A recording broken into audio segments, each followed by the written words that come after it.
first webinar. Welcome to this first webinar of the Entrepreneurial Center of Excellence Partnership.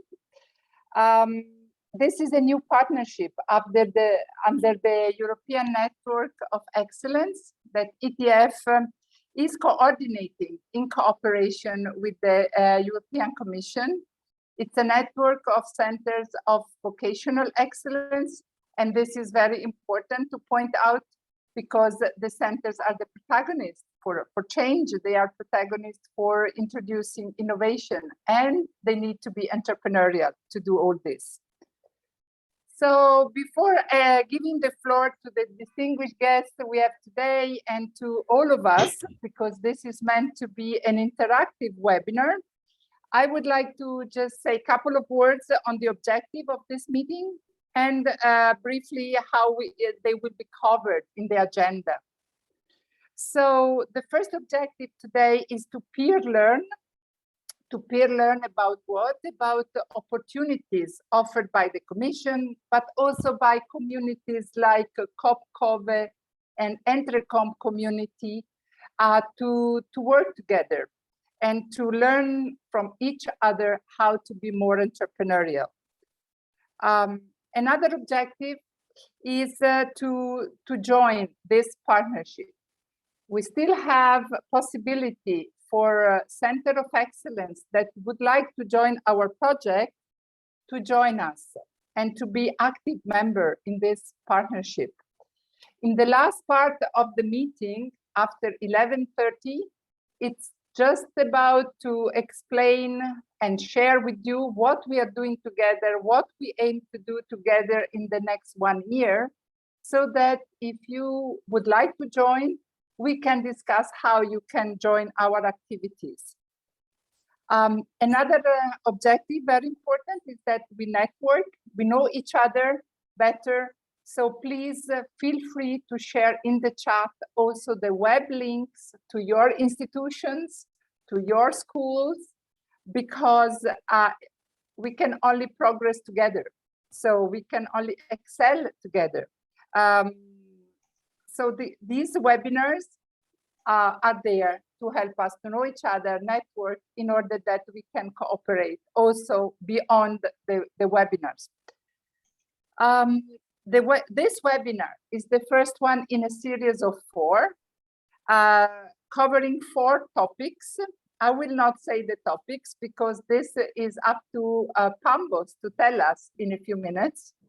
So we will start our meeting today giving the floor to Pambos, who will share with us why we talk about international partnerships today and what we will talk about in the next webinars. Then we will listen from the European Commission, from COP, Entrecomp, which are the opportunities they offer to all of us to work together. And then we will listen to the 4 Centers of Excellence that are already working together with us, with CARDET, with ETF, since September last year. And they will take the floor and they will share with us what are their challenges in getting more international.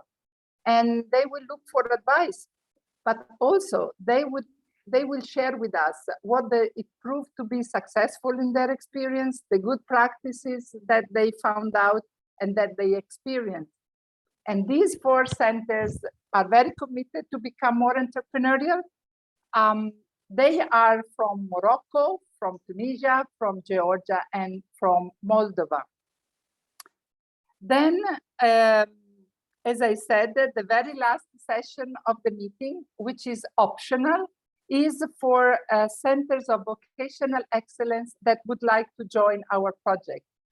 And together with Marinos, we will share with them what are the next activities, so that if they feel like joining us, they are most welcome, and we will coordinate to ensure their participation. This is a bit our journey today. So without any further delay, I will give the floor to Charalambos Brasidas from CARDET, to share with us something very interesting about an exercise we did together. Last point, please share your opinion, questions in the chat, and they will be taken as long as we go ahead with the meeting. Thank you very much again. Pambos, the floor is yours. Thank you, Maria Victoria. Good morning to everyone. It's a great pleasure to be here with you and to have this opportunity to have these conversations with all of you and share what we've learned so far. Let me share my screen.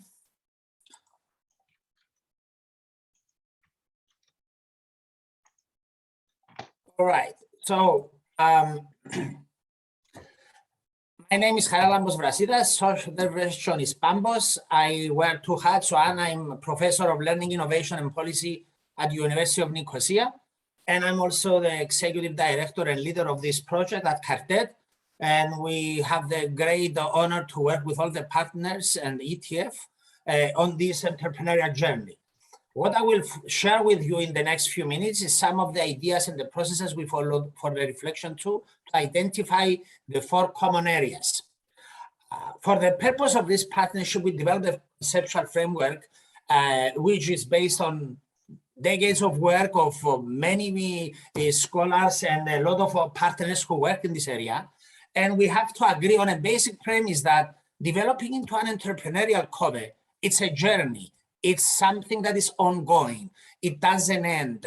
So there are different, it's along the continuum, it's an ongoing process, and the contribution of all partners towards this journey is crucial. For the purpose of the exercise, the framework we developed and the tool is based on the definition that most of you are aware of, that entrepreneurship is when we act upon opportunities and that when we transform ideas into value for others. The key here is value creation. And this value can be financial, can be cultural or social. As a result of this exercise, we structured the reflection tool along the basic dimensions of the conceptual framework of an entrepreneurial code. The first dimension is organizational practices. So we had specific statements addressing issues like strategy, operational structure, financing, human resources, digital transformation, internal communication, and so on. The other dimension is teaching and learning. So aspects relating to pedagogical approaches, learner engagement, integrating the SDGs and having a strong social agenda for that, curricula and assessment. Another dimension, and for which we had specific questions, was the products and services, the design and delivery of offerings to external actors, enterprises, having the issues and designing incubators, supporting startups, and so on. And the last dimension focused on the ecosystem and how to engage with key stakeholders, and of course, the internationalization aspect. The futures of an entrepreneurial COBE are characterized by the innovation aspect, the connectedness, the importance of being networked, the action focus, there is a bias towards action, and of course, the aspects of having to do with digital and green transition and learner center. The primary focus of the reflection tool was to support COBEs to reflect on the journey of becoming more entrepreneurial. So the tool guided teams to engage in a critical reflection on their own practices and identify their strong areas, the areas they can improve, and also plan their own development strategies. The ETF team and its partners examined the reflection. We had consultations, and that's how we ended up with some of the recommendations we'll see in a bit. The reflection tool was structured along the 4 dimensions with several indicators on the left column, and then across a continuum of the foundational, developing, or mature stages of development, and we'll see in a bit about that. And then they could add comments and examples of strong entrepreneurial activity that could justify some of their reflections, but at the same time, for each dimension, they were asked to identify 2 areas of improvement, meaning which are the areas under each dimension that we feel as a center we need to improve. Building on that, we held conversations to identify barriers to improvement, and at the same time, discuss and recommend strategies for overcoming those barriers so that we can become more entrepreneurial. Here it's important to mention that there were many instances that more than one area was identified that there is need for improvement. And also, it's also important to note that the scoring is not a scientific measurement of a center's status along the continuum. It's more of a way to reflect on our practices and at the same time help us prioritize some of the needs and areas we feel are in need for more support and development. Building on that, it's also important to clarify the following. The 3 stages of development along the continuum have a great deal of overlap. There aren't clear-cut boundaries. So it's important to understand that the foundational stage is where we're at the first cycle, and yes, where we might be started doing some things, and we just getting started in the entrepreneurial journey. The developing stage, it's a stage where there is progress achieved compared to previous stages, and then the COVID demonstrates some good examples there. Of course, the mature is where we have higher levels of integration, and that it's infused systematically across all of the operations of the center, or most of them. We distributed the tool. We held several consultations. We received feedback. We gave written feedback.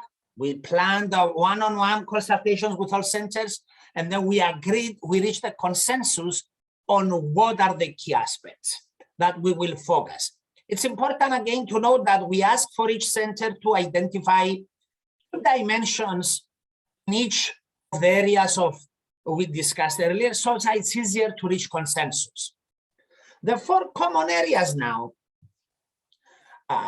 that after discussions, for the first dimension, the organizational practices, we had the digital angle and the need for digital strategies that will be linked to the entrepreneurial vision and activities of the center. So not only digital transformation in its broad context, but how can we use digital tools, digital transformation and strategies to promote the entrepreneurial activities and vision of the center.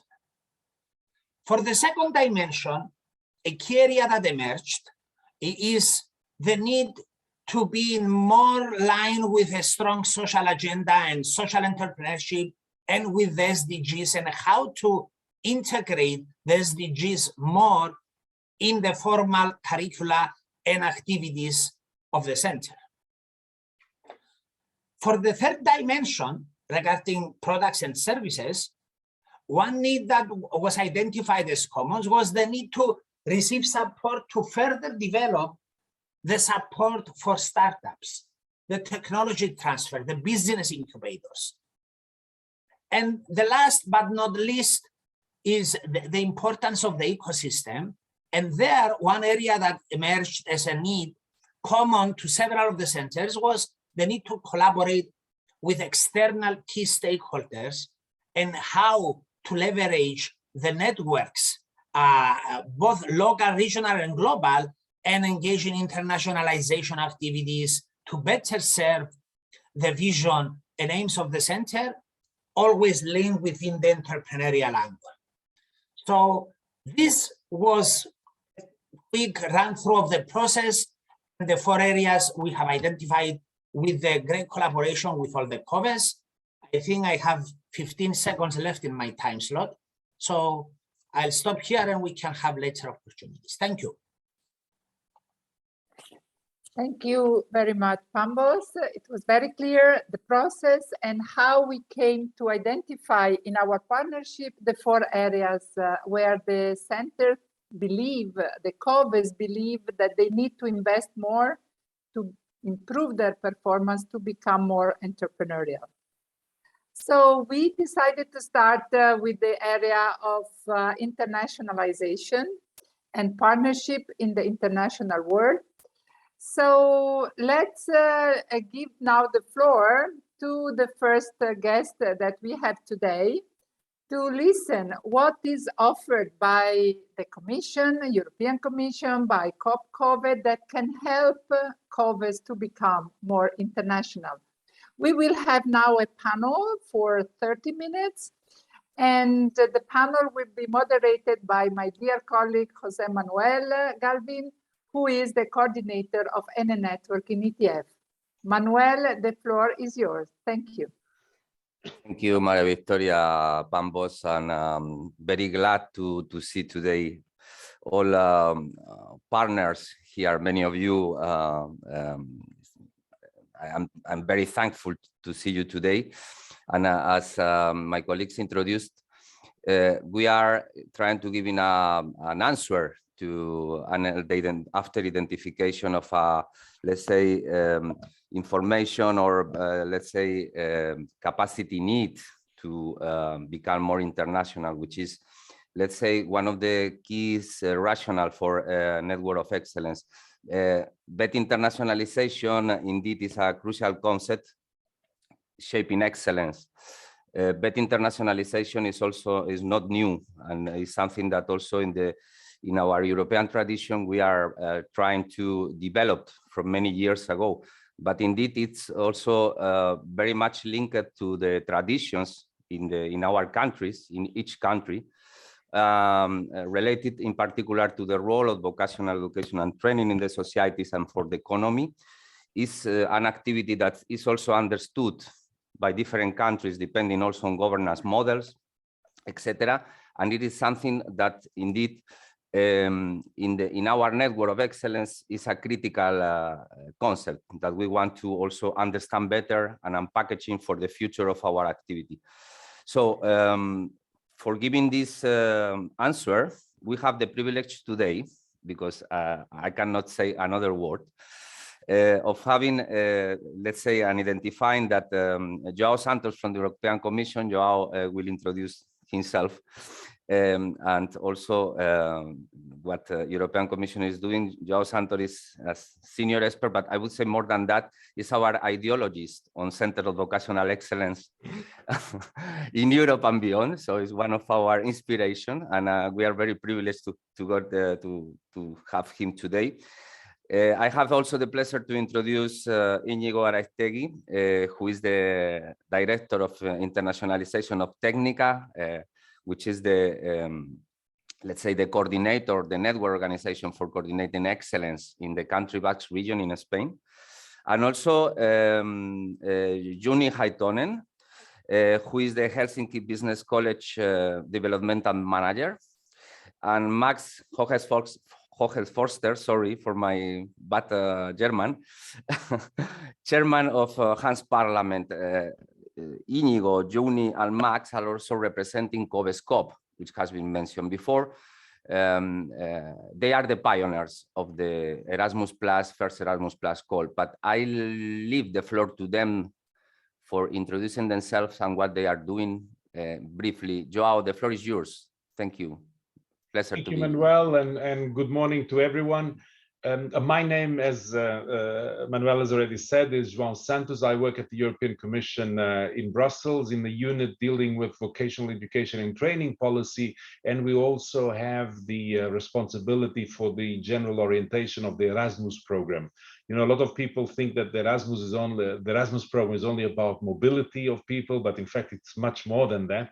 And we launched a few years ago this initiative on centers of vocational excellence. And I mean, if I were to explain to you a little bit how we got into this and how we developed the concept, it would take too much time, so I'll try to be very brief in it. But basically, what we wanted is to break a little bit with the past, because, you know, in the past, and we've been conducting vocational policy in Europe for many, many years, whenever we had a problem, for example, with quality, we'd come up with a recommendation on quality, we'd have a working group on it, and we would work on that. Whenever we had a problem with attractiveness of that, we would do something about the attractiveness, launch the European Vocational Skills Week, for example. If we had a problem on apprenticeships, we would have an isolated initiative on apprenticeships. And, you know, most of our policy work was very much in this direction. There's a problem, let's fight that problem. Now, the Cove sort of breaks with that approach, in the sense that we try to come up with a comprehensive approach to modernizing VET, in which we didn't look only at one aspect, because what we found with experience is that if you only look at one aspect and forget all the others, in the end, you won't be effective, because you can have, for example, if you're working on teaching and training and the continuous development of teachers and trainers, you can do that, but that in itself will not solve other problems that are that need a comprehensive approach. So the Coves basically has this idea. First of all, it has the requirement that what we are doing in vocational training is aligned with the strategic objectives of the region or of the place where it is operating, because we providing skills for young people and adults to contribute to the local economies, to the local development process. So this is the first condition. The second condition is to understand that nowadays it is impossible for anyone in isolation to understand what are the future skill needs. So the vocational centers cannot by themselves understand all the dynamics that are happening in the economy and society. So we have to understand that in order to provide a good service in terms of providing the young people with the skills they need, and adults also with the skills they need for upskilling and reskilling, we have to work in partnerships. We have to work with local development agencies. We have to work with local public employment services. We have to work with companies, with research centers, and even universities. So if we really want to be up to date in what is skills provision, we have to understand it's not enough for the vocational centers to work in isolation. And the third element we have is that we have to see the work of vocational training as being much more than simply providing a qualification. So it's not a matter of receiving every year a certain number of students going through a process of 2 or 3 years of training, and then they get a qualification. That is important, of course, but in itself, it is not enough to prepare the young people or even the adults for upskilling and reskilling. So we have to go beyond it. And the Coves has this objective of really looking at, you know, expanding the partnerships, ensuring that what we are providing is what is needed in terms of strategic development for the region, and expanding the offer of things that we provide for the learners. Having said that, then it has an additional element that relates to what Maria Victoria and Manuel were talking about, is this dimension of collaboration beyond the region where we are. So, and I usually use this slogan, which is not mine, it comes from a private company, but in any case, of think global and act local. And what I mean by this, think global in the sense of interact with others. So put vocational centers from Morocco, from Moldova, working with other vocational centers from Canada, from Germany, from Denmark, so that we don't have to reinvent the wheel. We share with each other. We, you know, things that are working well in Morocco can be transferred to what we are doing in Portugal or Italy, and vice versa. So it's this idea that we don't have to work by ourselves. We can learn from the others, but don't forget that at the end of the day, what we have to do is, resulting from all this collaboration, is make sure that at the local level we are delivering what is needed to develop the skills of the young and the adults. So learn, and that's why think global, act local. In the end, it is at the local level that we make change. So I will leave it there, Manuel, because we'll have more time to interact, and the other colleagues also want to talk. Thank you, Joao. I will pass the floor now to Íñigo briefly to introduce Technica himself. Thank you. Okay, thank you, Manuel, and good morning, everyone. And thanks a lot for inviting me to this exciting session. So yeah, as Manuel said in the beginning, I'm Íñigo Araiztegi. I'm the director of the International Department of Technica. Technica is an applied research and innovation center of the Basque government. So we are in the northeast part of Spain, close to the French border, and we work with all the VET centers of the Basque Country. And we've been involved in this initiative of Centers of Vocational Excellence from the very beginning. We were leading one of the first pilot projects, the call from 2018, and yeah, it just finished a couple of months ago. And now we will be leading a new one for the next 4 years. And both of these scopes have been dealing with advanced manufacturing. So if any of you is interested in finding out more or in knowing more about advanced manufacturing scope, just get in touch with me. And apart from that, as Manuel said, we've been involved also from the very beginning, from the very invention, I'd say, of the community of practices of Centers of Vocational Excellence. So thanks a lot. Thank you, Inigo. Pass the floor now to Joni and then Max to also introduce themselves also in the context of the COVESCOP group. Thank you. Max, the floor is yours. Okay, thank you very much. And by the way, Manuel, your German is very good. You pronounce my name perfectly. So my name is Max Hogeforster. I represent the Hansa Parliament, and I'm very happy to be here today. And I'm kind of a stranger maybe because I represent a business organization. The Hansa Parliament is an organization of chambers of commerce, chambers of crafts that was founded in 1994. And since 2010, we also have 24 universities, colleges, in particular universities of applied science as members. And our common goal is to promote the small and medium-sized enterprises in the Baltic Sea region, so Northeast Europe. And the biggest topic for the companies at the moment on the last, let's say, 5-6 years is the lack of skilled workforce, and then this mismatch of skills. We see a high level of unemployment in academics and not enough vocational trained people. So that's why we started our COVE and to fight this mismatch. Also, in our COVE is called 3LOE. I will put the link in the chat if you're interested to have a look at it. And this COVE focuses on the green economy. So in our COVE project, we try to educate people in the vocational education for the green economy. And of course, the entrepreneurial activity is very important for us as a business organization. Thank you. Thank you, Mas. Joni, floor is yours. Yeah. Thank you. Nice to be here as well, and thanks for being interested in this COVE work. Well, my name is Jouni Hytönen, and I work as a development manager in Helsinki Business College, and I'm also the project manager of a DHUB project. Well, a few words about Helsinki Business College. It's a secondary education bed provider. We are 141 years old since 1881, a bit older organization already, and also Aalto University in Finland is a spin-off from our basic organization since 1881. We have around 3,000 students, from which 1,500 are youngsters, and then the other 1,500 adult students. We are the biggest VET provider in Finland on 2 fields, business management and information and media technology.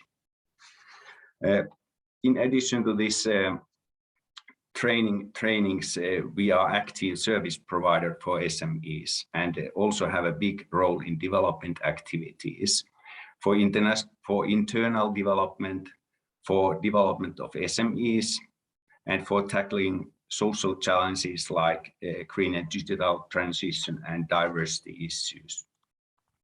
Well, we coordinate one of these COVE projects, namely DHUB. It stands for Digital Innovation Hub for Cloud-Based Services. And we are finalizing our outcomes from this project, and we will finish by the end of April. So all the outcomes are available in that stage. Well, it was interesting to hear the basic introductions you had already, and these 3 common areas which were mentioned dealing with entrepreneurship are very well covered within our COVE project of DHUB. I mean, the organizational practices, how how they say, DHub project has affected into Helsinki Business College and into our partners as well in the project, how it has an effect to teaching and learning processes in the college, and how we have built the ecosystem, the local one, the national one, and the European one through our partnerships in COVE projects. And finally, we have succeeded to reach some products and services from the DHub project itself, and we will release a kind of online platform to serve all Europe or even globally in the issues of cloud technology. So maybe that's basics to start with today, and thanks. I leave floor to the moderator. Thank you, Juni.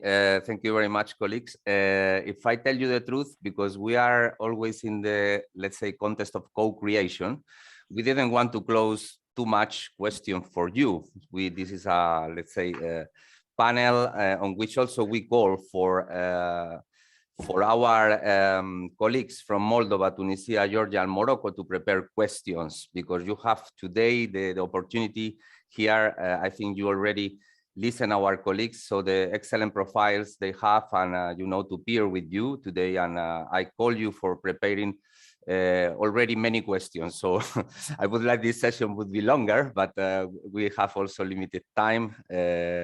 Anyway, I'm going to ask a question to Joao straight away, that we would like also, you know, to put on you, because also our colleagues, our centers are very much interested on what is Erasmus Plus offering in practical terms for to the COVES of any network, and how Erasmus Plus is helping COVES to become more entrepreneurial. Please, Joao. Thank you. Fine. So, you know, the initiative on the Centers of Vocational Excellence, remember I told you that the whole idea is about, you know, having international, transnational collaborative platforms. So we are going beyond Europe. So we are recognizing that although in Europe and, you know, many people throughout the world know that we have quite a developed vocational system, even if it is very different in many countries, we still believe that there's merit in collaborating with others. So we believe that we have a lot to learn from Morocco, Moldova, everywhere, because there's always good experiences out there that can benefit what we are doing in Europe. And we believe that what we are doing in Europe can also benefit those countries. So that's why we opened in Erasmus Plus the COVE initiative to partners from any country in the world. To the extent that you are interested in developing this concept we've come up on vocational excellence, and to the extent you can also contribute. So we are not doing development policy over here. We are genuinely trying to learn from each other. If you have something that you can contribute, if you have an idea of how you want to develop your vocational system, we are willing to cooperate with you. So basically in Erasmus Plus, every year we launch a call. Currently there's a call open, and we are waiting for applications until the 7th of September. I've already put some links on the chat where you can go and find more details. But basically, we welcome any partners from any part of the world. And although this particular webinar is on entrepreneurship, I should say that we also look at other activities. Entrepreneurship is not the sole objective. It is part of a series of activities that we want to support. But of course, it is one very important one, because if you go and look at the list of activities that we say we want to support with the COVE initiative, you will see entrepreneurship is you know, in many of the activities, not only in terms of developing content, so I'm talking about curricula, which has to do with it, but also integrating entrepreneurship and key competences in general in the VET curricula. So if you want to work on those aspects, we are supporting it through the Centers of Vocational Excellence. These Centers of Vocational Excellence, just to summarize very quickly so that you know how the system works. So we have these calls. Each project has the requirement of having at least 4 countries involved. So this is the kind of European dimension and the international dimension, that each project needs participants or partners from at least 4 countries. As I said, can be from Europe or outside Europe. And then we have another requirement, is that in each of these 4 countries, you have to have at least 1 vocational center and at least 1 company. What we see in the applications is that, in fact, we have much more than this. We have some applications where you see 65 partners in one single project, but these are the minimum requirements: at least 4 countries, at least 2 partners from each country, so 8 partners the minimum, and in each country a vet center and a company, because that's the whole idea, that we want to expand beyond the vocational system and look at how we can cooperate with companies. This is in general how it works. The projects we fund are grants, so it's not loans or whatever, it's really money that we give to develop the projects, and it can go up to 4 million euros for project duration of 4 years. So this is basically how we're doing it. Then if you go and look at those links, because we don't have the time here to go into detail, you will see that we've structured the kind of activities that can be supported in 3 big blocks. One which we call teaching and learning. So all the things that have to do with innovative curricula, for example, including apprenticeships. Another, entrepreneurship. The other set of activities we've clustered under cooperation and partnerships. And here, for example, we also include things like creating incubators, seeing how we can support the young people, not only providing them with entrepreneurial skills, but also if they want to create their own job, to do so. So we create, not necessarily developing the incubators in the vocational school, but making sure that sometimes there are already incubators in the region, that you have strong relationship with them, that you can work together. So we don't have to reinvent the wheel. We don't have to concentrate all the activities in just one vocational center. What we require is that the vocational center looks at all the opportunities in the region where they are and explores, if there's already an incubator there, how can I make sure that my learners can profit from this incubator? So this is the kind of approach we want to support. So 8 partners, 4 countries minimum, 4-year duration of the project, and 4 million euros we support for it. I will put more links on the chat if you want to go and have a look, even on how to find partners to apply for Erasmus Plus funding. Thank you, Joao. Very concrete tips. And also because we have here potential partners, which are today with us in COVESCOP colleagues, you know, Juni, Max, Inigo. Max, Juni, Max, COVESCOP. Can you briefly introduce to colleagues what it is and how, for example, can we work more together with NCOVES and with our colleagues here today from the different countries? And also, what are you doing in the entrepreneurial dimension of Center of Vocational Excellence? What are your discussions, your working dynamics, your developments in this topic? Max, Juni, Max, the floor is yours. Thank you. Well, let's start. Well, the COP is formulated by the project managers of each COVES.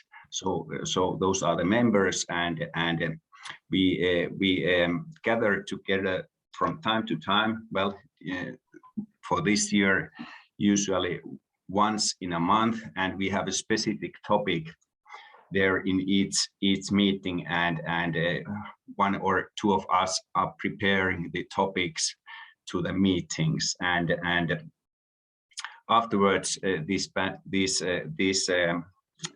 can be also taken a look at later through our online folders. So it's a kind of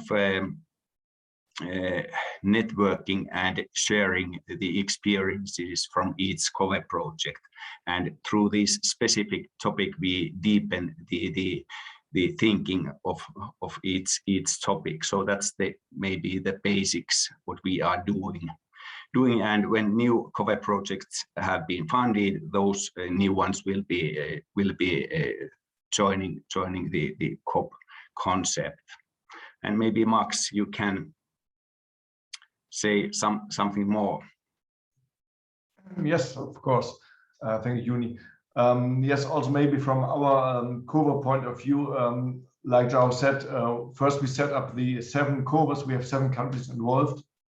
So it's in our case, Spain, Italy, Germany, Austria, Poland, Latvia, Lithuania. And from our perspective as a business support organization, it's very important that the vocational training centers, the universities and business support organizations work together in this project to really educate people that fit the labor market. And the first step, what we did in our first work page actually was that each COVA sets up a business plan and also a detailed plan how the center management runs and how they plan to make a living after the funding ends, so in 3 years' time. And so that is put on a sustainable basis. So each COVA has an entrepreneurial aspect by itself to have a running organization later on. And these are all connected then in the central international COVA that is run by the lead partner. That is also an entrepreneurial aspect. So we really try to look a lot to make it sustainable from an economic point of view.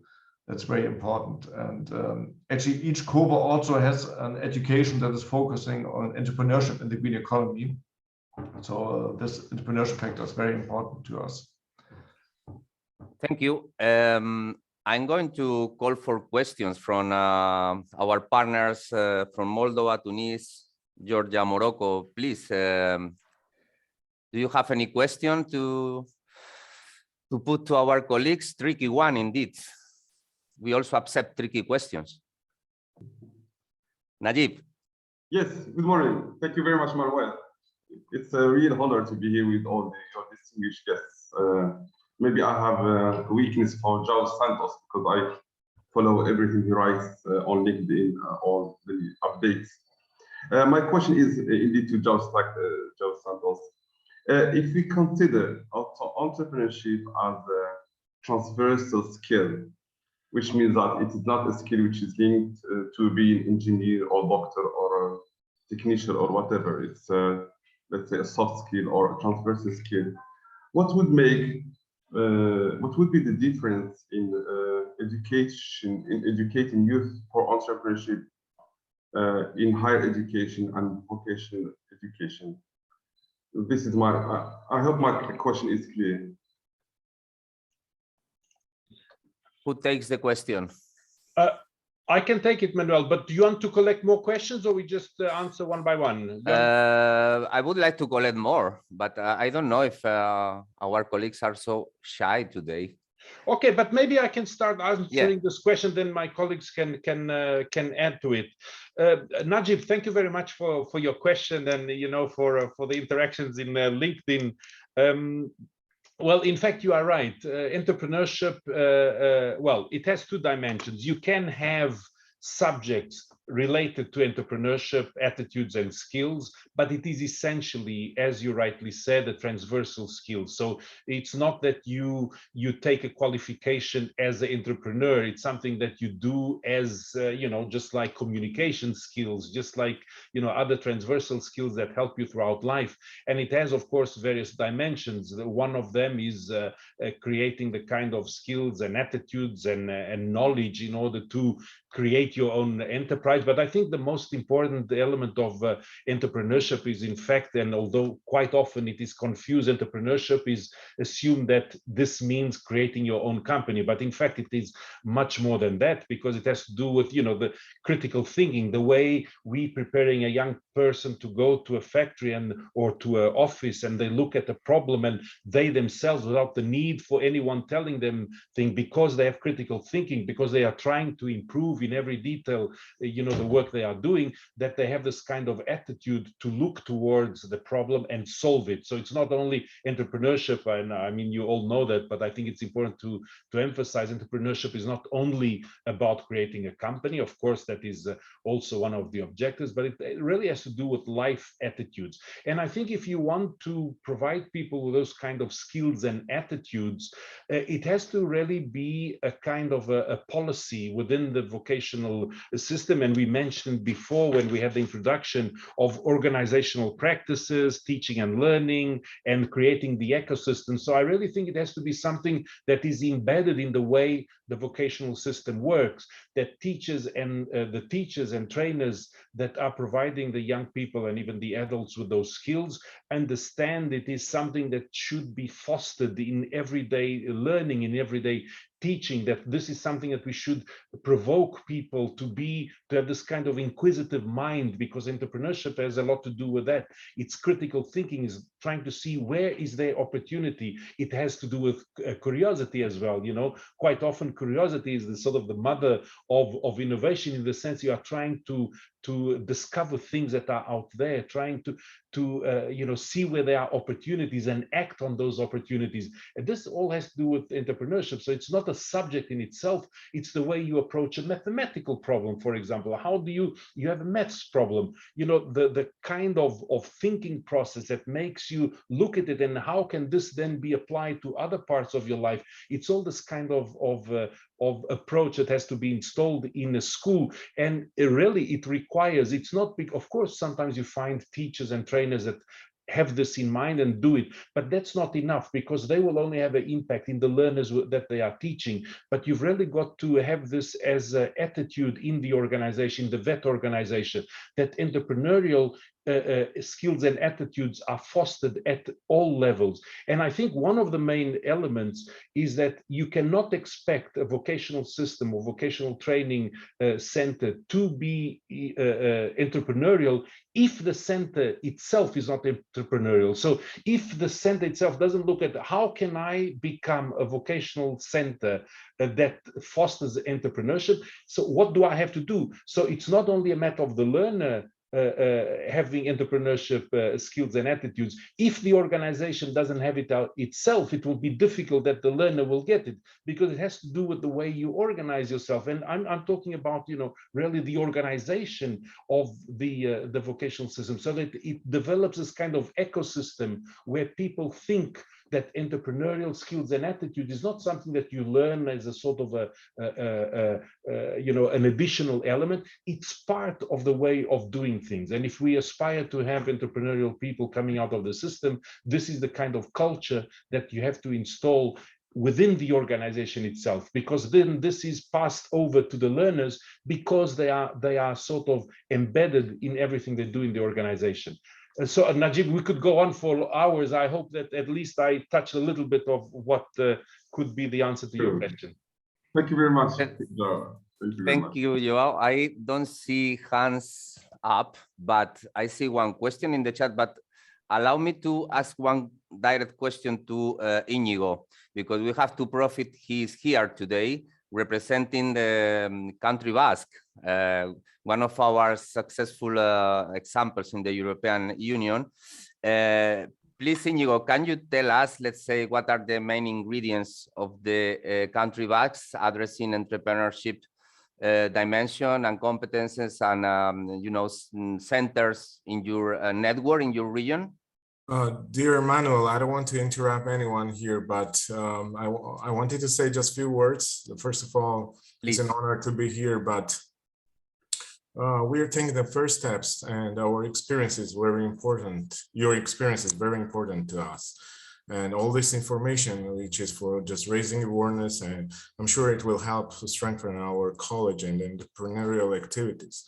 And I wanted to say thank you. And all these web pages, what you sent to us, I'm taking a look and wanted to say just thank you for your great experience and the knowledge what you are sharing with us. Thank you.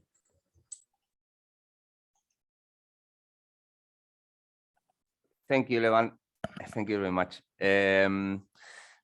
Well, I made a direct question to Íñigo. I see also Vicente has hands up. Please go ahead, Mr. Bakari.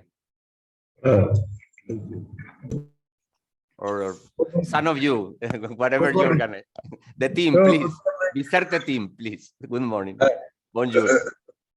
Bonjour, good morning, everybody.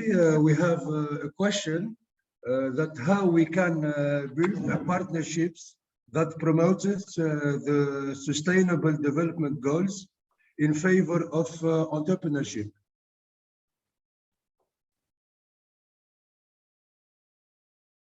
I think Inigo or Joao, I would help us also on answering this question. Inigo, do you want to have a try? Because then I can answer if you want. Yeah, so I have two questions now. So I don't know which one should I answer first. Is maybe I start with Manuel's question, and then I move to Mr. Bakari's question. So yeah, the first one, Manuel's question was a question of how we are doing it here at regional level. So we had a kind of pathway with this entrepreneurship. We started with a program for company creation at vet centers, and then we moved to a program to create, in parallel with that, entrepreneurial culture, entrepreneurial mindsets among students, and then we moved to new methodologies. So I will try to take the topic from there. So and try to give it an international perspective to make it relevant for everyone. So I'd say that entrepreneurship is relevant for coach for two main reasons. The first one is that it's a competence for everyone, has been said by some of the speakers today, but it's in the end helping young people to be more creative, to be more self-confident, and to be able to undertake things and to create value. So it should not be confused with business creation or with economic studies. So it's more the ability to turn ideas into action, and it covers creativity, innovation, risk-taking, communication, networking, etc. So it's something that supports everyone in day-to-day life at home and in society. And the second reason is that entrepreneurship is one of the topics covered by the COPE initiative, as Joao has mentioned, and it's also a European priority. So in the end, we, the Centers of Vocational Excellence, should foster entrepreneurship, and we should try to work with entrepreneurial competence of our students and to make them, in the end, better persons for the world. So, but that's one thing, entrepreneurship is important, but then the next point is, but how do you teach it? How do you make your students more entrepreneurial? And I think that there are at least a couple of issues that we should take into account in this regard. The first one is that it's very important, or at least this is our experience, to focus on the personality of young people. So it's a type of education that should foster creativity, initiative, risk-taking, and other general skills that are in the end the foundation for entrepreneurship. And the second one is that it's important to ensure that entrepreneurial attitudes are nurtured through the entire vet system. So it's not an isolated topic or something, but something that is embedded in the whole vet course. So if you take into account these two issues, then I'd say that the most effective way to teach entrepreneurship is to have students participate in practical projects, call it collaborative learning, project-based learning, problem-based learning, however you want to call it, but that's our experience. And I'd say also that it's true that many initiatives on entrepreneurship education are underway at different levels across the whole Europe. But even if entrepreneurship is included in the national curricula in some countries, and in most cases, there's a perception that the situation is not yet satisfactory. And there's still a gap to be filled. So this may be related to probably, at least this was our experience, ineffective teaching methods, but you can also have a problem with not fully competent teachers to teach this kind of stuff, or also lack of interdisciplinarity in a vet course. And I think, and this is my personal belief, so take or leave, but I think that an international approach to this field may help, because one, we can ensure more coordination between national and regional policies and different policies from different countries. Two, we can exchange best practices and experiences and things that work and things that don't work. Three, we can reach a better understanding of the subject, and four, we can also help others.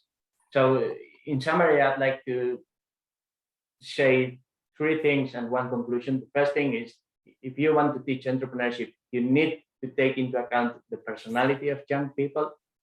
The second one is that you need to distinguish between the general competences, creativity, initiative, risk-taking. This is the important ones, and not specifically the ones needed to start up a business. And the third one is that it's important to ensure that entrepreneurial attitudes are embedded into the whole curricula, into the whole bed cycle, and not just an isolated course or something like that. And yeah, and from these three ideas, at least I conclude that the most effective way to teach entrepreneurship is to have students participate in practical projects, in project-based learning, however you want to call it. But in the end, it's something problem-driven, experience-oriented, that it's essential to create this kind of mindset. So this will be my answer to the first question. To I'm sorry. question. I'm sorry. We are 10 minutes late already with the panel. It's very unpleasant to be the chair when you have to take people back to time management. But we have many people already prepared as speakers, and we need to give them also the floor. I'm sorry, but we can come back. And please, Inigo, if you can share in the chat the links to the experience of the Basque countries, which is indeed very, very useful, very, very rich. And thank you also to Uni and Max and Joao. You have already shared the links.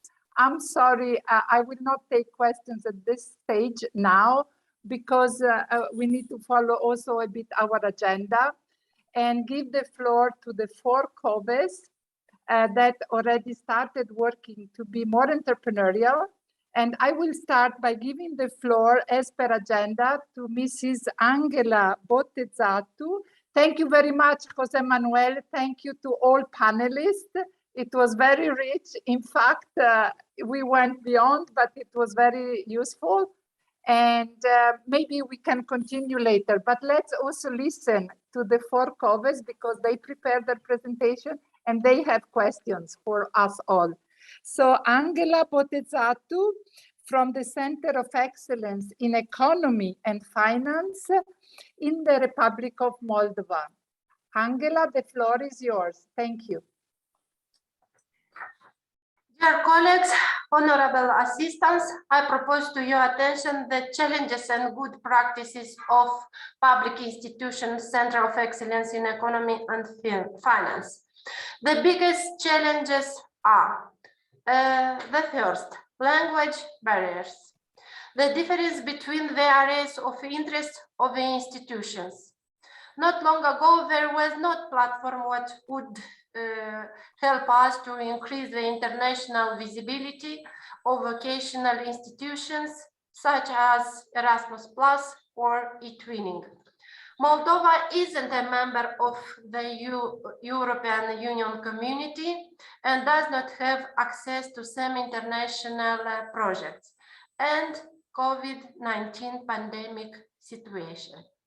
Talking about our good practices, there are educational projects carried out with institutions from Romania, Bulgaria, Poland, Bosnia and Herzegovina, such as under the same umbrella, online education without borders, ECONET, empowering young people connecting Europe.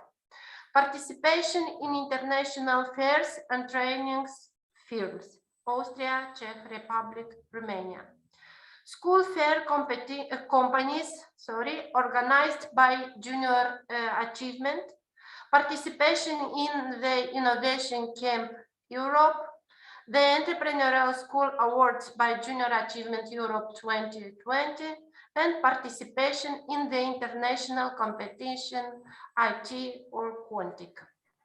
Finally, I would like to mention that we don't have an official strategy regarding the initiation of international collaboration programs, but our actions are focused on some of main ideas.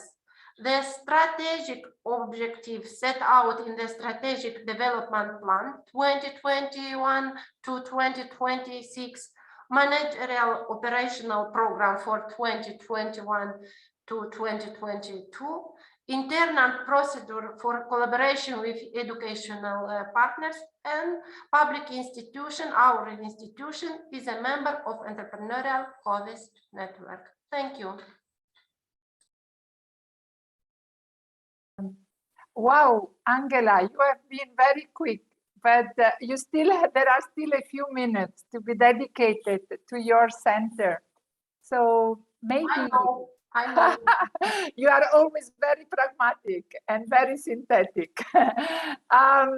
Angela, would you shall we go back to the first slide maybe and see what are the challenges, and maybe see if our panelists or people around the table today have some suggestions for Angela, because one of the objectives of this partnership is to help each other. Receiving tips, receiving recommendations, sharing good practices. So the floor is, we have still 3 minutes or something to dedicate to Moldova, our colleagues in Moldova, and see if any one of you would like to give us. Sorry, I don't want to interrupt Maria Vitoria, but yes. let me say one thing. I'm ready to collaborate with Moldovan College. It's pleased to collaborate. Oh, that's very good. You have an idea already, Levan, to suggest? I want to discuss with them actually privately, because I took some issues here, like language barriers, so we can help in that, and they can help us in a different ways, so we can collaborate, hopefully. That's very good. That's very good and very practical. I'm also asking other colleagues from Europe or from other countries if they have any suggestion or anything they want to share with Angela and her colleagues to face the challenges. Or maybe... I would have one question. Hello, I am from Georgia. I'm Nino, the director of one of colleges. And I have a question. If you have any experience in Moldova colleges to be entrepreneurial, so how to deal with the idea of entrepreneurial colleges? Do you have any experience with it? Because we in Georgia, we do not have any experience of entrepreneurial colleges yet. So it would be nice if you share some of your experience to us. Thank you, Nina. Thank you very much. Angela, would you like to take this question? Maybe also share the good practice slide that you just went through, because here there are some practical ideas already.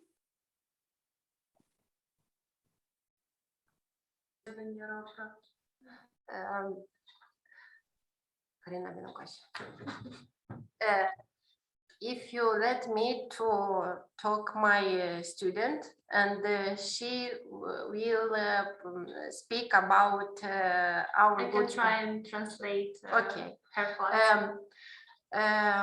In our institution, we don't have a big entrepreneurial experience, because our institution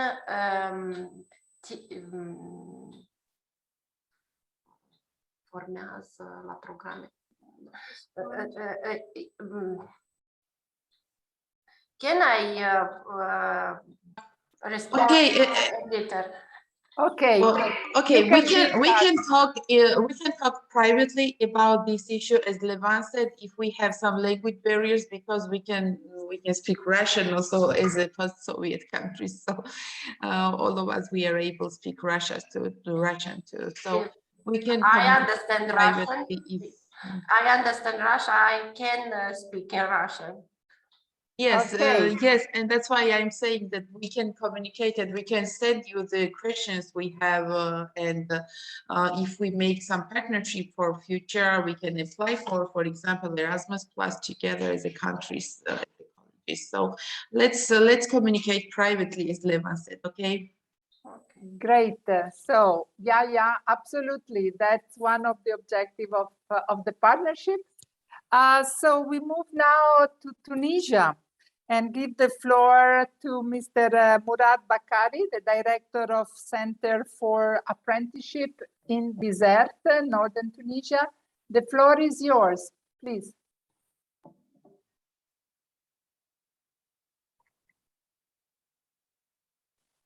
We don't hear you, Murad. Okay. I am here, Maria. I am Anis. Anis, good morning. You are making the presentation. Very good. Yes, I am a business development manager at the center. I will. I prepared the presentation with my colleague Murad and my colleague another Murad Bakari. So we have some biggest challenge for international network and collaboration that we must overcome. The next, please. So our challenges are participation are still approved by the Tunisian Agency for Vocational Training. We have a lack of autonomy, a lack of logistics, a lack of organization at the center compared to international approaches in terms of autonomy and responsibility here in terms of our center. We have a lack of staff motivation. We have a volunteer-based work. And we have another biggest challenge is involvement challenges. Our team is reduced. The next, please. Through our international experience, we have been positively impacted. We have a national and international outreach and the visibility of the center, the engagement of the ecosystem and the stakeholders in the self-assessment of the center through our partnership with the ETF and our assessment tools, development of skills and experience of the center's team members, international collaboration. The center has become a reference in relation to other centers under the supervision of the Tunisian Agency of Vocational Training and the Ministry of Employment through our integration into the network of centers of excellence and the pre-labeling of the entrepreneurial center, and in the promotion of the sustainable development goals in that. Also, the center is requested by our Tunisian agency and our ministry for the sharing of international good practices with other centers in Tunisia. CFA Bizerte has a good experience in international collaboration for more than 10 years and has a good international reputation. Please, the next. How to start an international collaboration? We have two strategies, official and unofficial strategy. Our official strategy, the center always participates with the supervisory authority, with Tunisian agency and the ministry in international collaboration through calls for applications, and we prepare our proposal with in collaboration with partner, such as we have some program. We participate in some program and project in international collaboration. We have skills for employability project between 2011 and 2040 with two British partners in London and Birmingham, with funded by British Council. And now we have a regional initiative program for sustainable development funded by European training and professional integration support program with French Agency for Development. And we have another project with Swiss Contact, a professional integration program funded by Swiss Contact. And now we are with ETF in the Network of Excellence COVIS and label of Entrepreneurial Center with ETF. And now we have a new opportunity in Erasmus+. The next, please. Our unofficial strategy through past and current partnership, always we try to develop new links, new collaboration with our partners, also through relationships and efforts of center team members, and through a personal opportunity. Now we have a new opportunity in Algeria with Sustainable Development Goals Council in Algeria, and maybe we try to develop a new project with them in Algeria and in Tunisia, and this unofficial strategy based in our personal opportunities. The next, please. About European Commission COP-COVIS panel, we need to explain more about this COVIS best practices community and how we can join the COP-COVIS panel and seize this opportunity. And thank you. Thank you for your attention. Thank you very much, Anis, and the whole team in Bizerte. I know you work as a team, which Yes, is already needed to be entrepreneurial. So one question to the panel that we may take at the end is how the CFA Bizerte can join the COP-COVID. What are the possibilities and how this can be done? We keep this question to the end of this session, and Uni and Max, if you can start thinking what could be the answer to this question, please. We move now to Morocco. Thank you very much, Bizerte. We move to Thank you, Maya. Thank you. Thank you. We move now to Mr. Najib Hamouti from the School of Textile and in Morocco. The floor is yours, Najib, please. Good morning, really good morning, everyone, because I've taken the floor before this time. It's a pleasure for me to answer some of the questions which are raised in this conversation.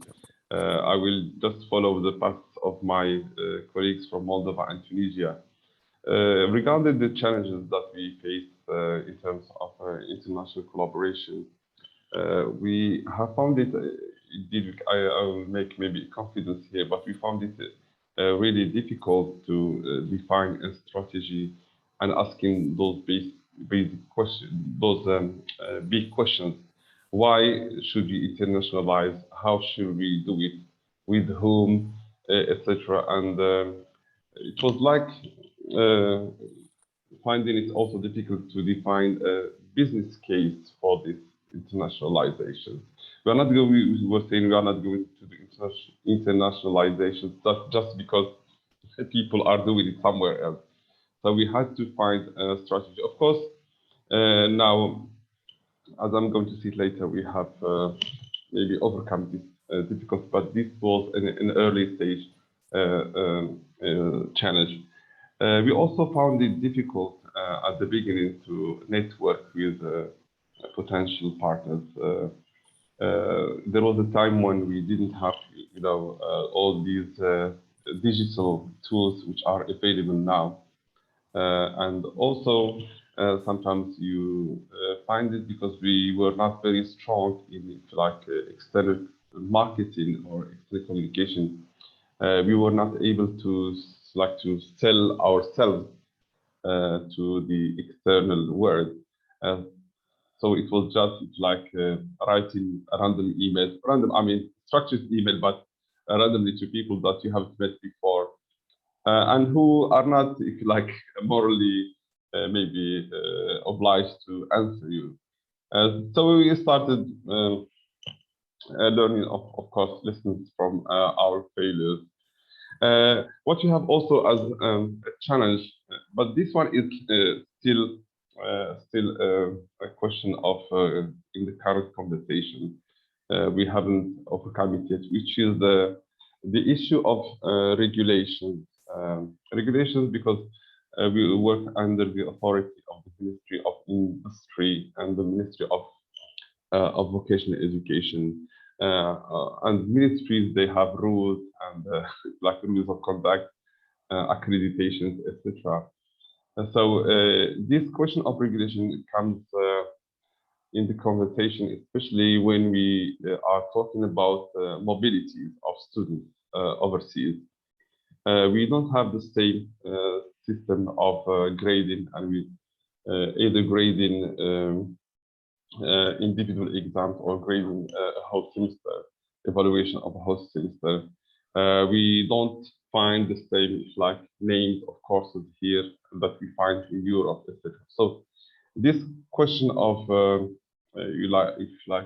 harmonization, lack of harmonization between what is being done in a country in North Africa, which is Morocco, and what is being done in other places in Europe, United States, North America, or Asia. So we still face this challenge of regulations. This is something that we still face, and we hope that we are provided with a kind of flexibility from policymakers to ease this flow between the two sides of the oceans and of the Mediterranean Sea, so that our students can go easily have a semester or even 2 semesters abroad and come back with recognized grades, etc. The fourth challenge that I have thought about was the lack of know-how. Here I am pointing to something very specific, which is those collaborative projects, which can generate, which can generate operations, international operations into the center. This technical know-how of conceiving and drafting collaborative projects. We don't have this know-how, and I think, generally speaking, in similar countries like ours, you don't find many people who are trained, etc., with this know-how of setting up projects, collaborative projects, such as the case now. We are in the process of submitting proposals for Erasmus Plus vocational education. So we kind of struggle, when we are doing all this technical stuff of project management, filling those forms, etc. But we do our best. But we are doing our best. But we hope, we can overcome this so that we can, because it's really a huge opportunity for us to be involved in consortia, many institutions doing nice things for young people around the globe. Next slide, please. Sorry, Najib, you are already over time. So if you can go a bit quicker now, thank you. Yes, sorry, I'm very talkative, I know. Yes, quickly, our success stories. Let's say we managed successfully the first international collaboration as early as 2003, and then we went to sign up 3 dual degree partnership with French schools. We were also involved in skills for employability program of the British Council, and as good practices, and we also joined the Erasmus Plus program in 2018. As good practices, I would like to advise appointing the right person, set achievable goals, not to be too much ambitious, and delimit your geographical scope, and work in a timely way. International partners would like to work with somebody who is very responsive. Thank you very much, Maria. Thank you, and thank you again. I'm sorry to, I need to keep a bit the time because you're doing your job, Maria. Sorry, yeah. So yeah, now we move to Georgia. Last but not least, we would like to hear from Nina, who is director of the Vocational College and the fourth COVID that is in our partnership. Please, Nina, what are your challenges and your good practices? Thank you. Thank you so much. Hello once more to my colleagues. It's our pleasure to be the part of this network, and thank you for involving our colleague in this platform. So let me speak about our challenges, and at first I want to speak about our college, which is just newly renovated and newly equipped.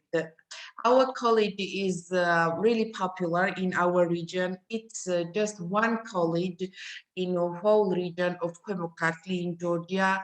But we have, as I mentioned in my question to my Moldovan colleague, we have very dark past of Soviet Union, and it was kind of stereotype in that time, that dark time, that professional colleges and vocational colleges were just the way of punishment for young people.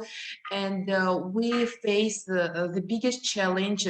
What we face now is to ruin this stereotype and make our college more popular, more attractive, and to attract more young people here.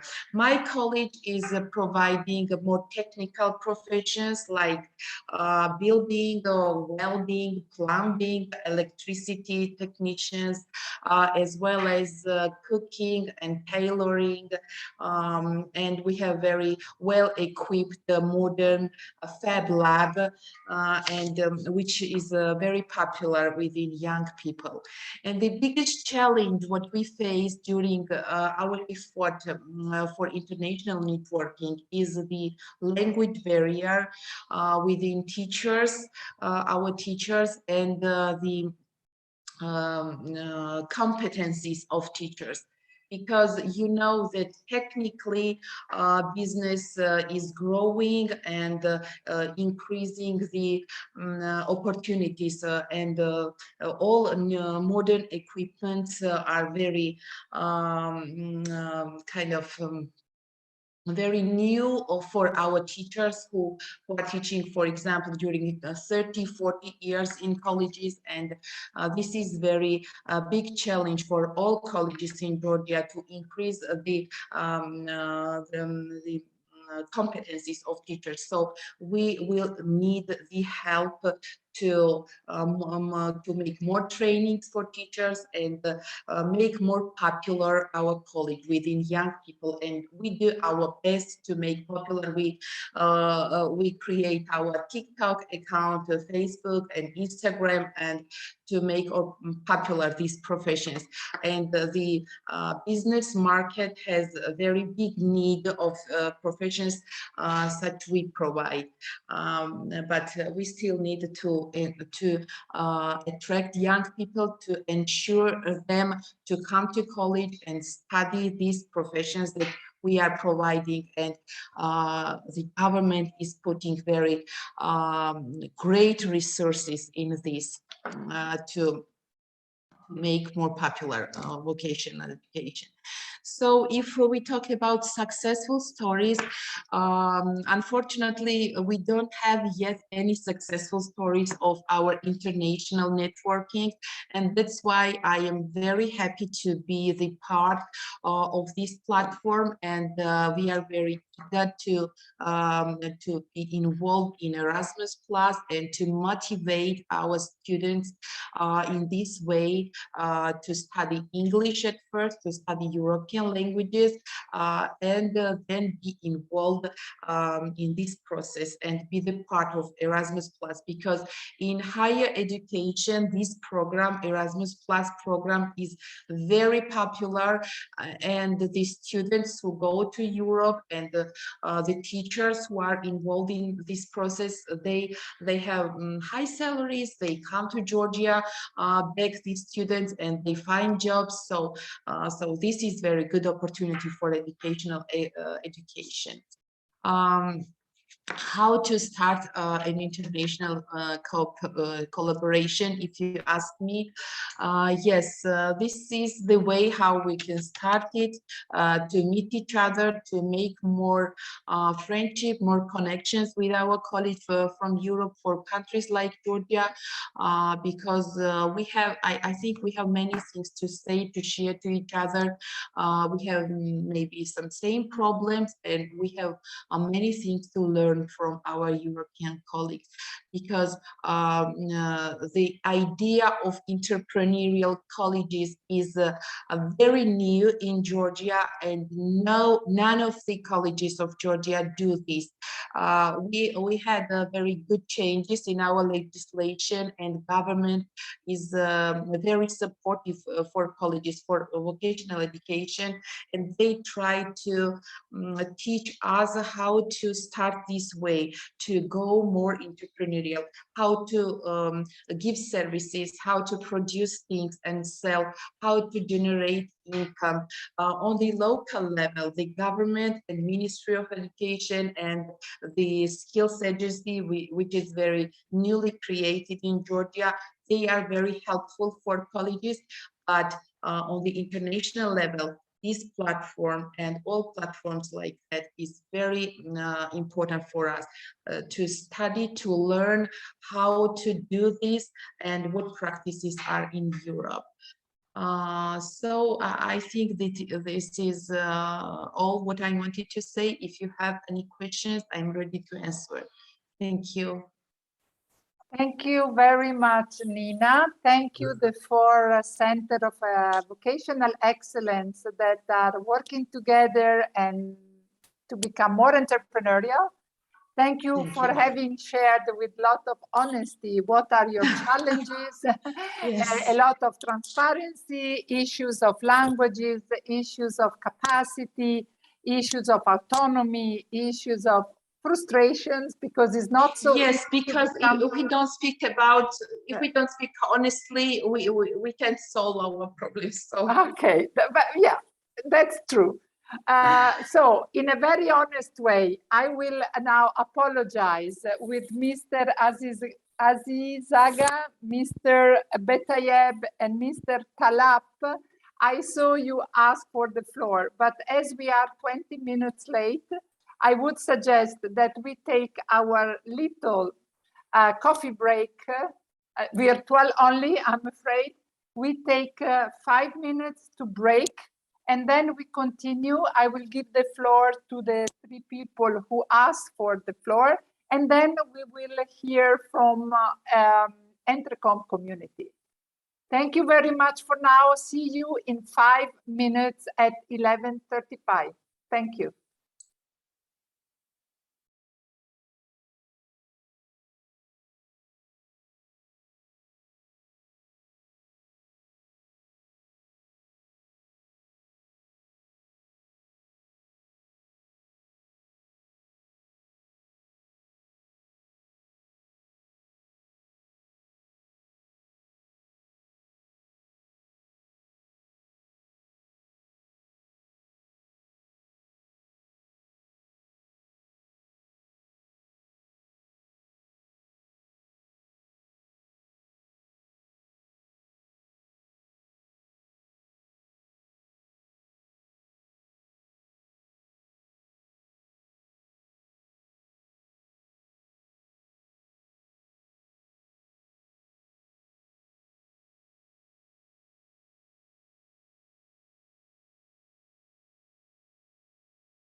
Hello, welcome back. I hope you had a nice break. So as I said, I would like to give quickly the floor to the three people who asked to intervene. And if I'm not wrong in order, it was Mr. Azizaga. Are you with us? I'm sorry for the pronunciation. If not, I also had Mr. Mohamed Betayeb who asked for the floor. I don't know, Mohamed, bonjour. Yeah, good morning. Bonjour, Hi, Maria. Good morning. You wanted yes, to... I asked the floor. I would like to give a short comment. Firstly, I would like to thank the 4 Training Center for their presentation. And I would like to say that CFA Bizert, which is a Tunisian center, is also an active member of the Tunisian National Network of Entrepreneurial Vet Centers. This network was established in 2021, the innovation this year will be with a focus on internationalization, with a special orientation on Africa. I speak under the control of Simorad Bakeri, the director of the center, and I say maybe we will work with the Nigerian delegation from Niger, even it will be une première in this network. Thank you. Thank you very much, Mohamed, for taking the floor. Mr. Betayeb is working at the Ministry of Employment and Vocational Education and Training in Tunisia. And I would like to take just 1 minute to say that Tunisia is at the forefront in the promotion of entrepreneurship as a key competence. There is a work over 7 years that has been undertaken in cooperation with ETF. And we worked on governance issues, we worked on pedagogical issues, and all the deliverables of this experience are available on ETF website. We will share now in the chat the link to the Tunisia experience. That was also inspiring for our partnership. Thank you, Loretta, for sharing it. And thank you, Loretta is our chat moderator and colleague in the team. The other very important thing that Mohamed has just shared is that in Tunisia, they defined a label. A label, what is an entrepreneurial vet center? And they established a network of entrepreneurial centers of vocational education in Tunisia. So this experience could also be shared with those of you who are interested. I will give now the floor to Mr. Talab, who asked for it. Thank you, Mr. Talab, for your comment. And please introduce yourself before. Thank you. First of all, sorry, my English. I am Oscar from Kazakhstan. I represent non-commercial joint stock company Talab. We are working under Ministry of Education and Science of the Republic of Kazakhstan.